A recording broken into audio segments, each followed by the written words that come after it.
What do you believe could be done to help students obtain a fair chance financially in pursuing a higher education?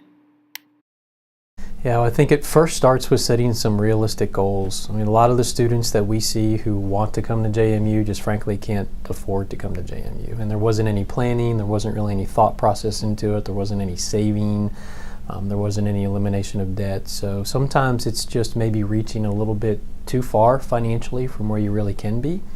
So a lot of it goes down to education. Education well before the senior year in high school, education well before the freshman year of college, and then looking at alternatives to possibly the school they want to go to.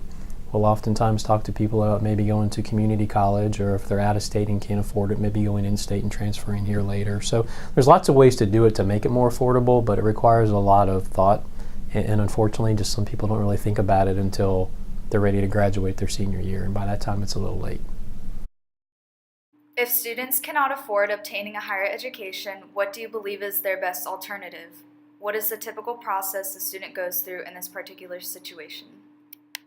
Yeah, so it's very different for each student. It really, when we talk to a student and the parents about not being able to afford it or it being too expensive, we try to look at their individual situation. And for some of them, it may just be as simple as going to the local community college for a few years, paying out of pocket, also working, saving up some money. For others, it could be that they could afford a higher education at the four-year school they want to go to if they make other lifestyle changes. You know, sell a car. You know, if you're carrying $500 or $600 or $700 a month in car payments, get rid of the car, go buy something really inexpensive, and then use that money in order to help pay for a higher education. You know, stop going out to eat as much.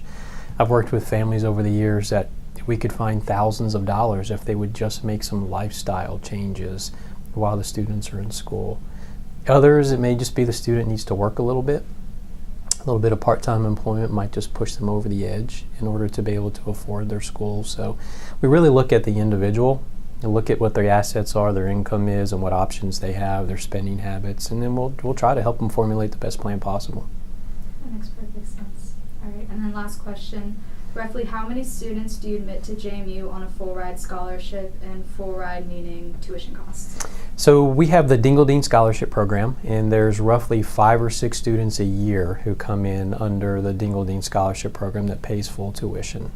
And we also have the Centennial Scholars Program, which is a little bit different. Dingle-Dean is strictly merit-based. The Centennial Scholars Program has a need component to it for an underrepresented population, so you have students from all different backgrounds socioeconomically who are part of that program. And there may be 50 or so students who come in under that program each year, and they get a combination of grant dollars and scholarship dollars that'll pay their full tuition as well as some other costs.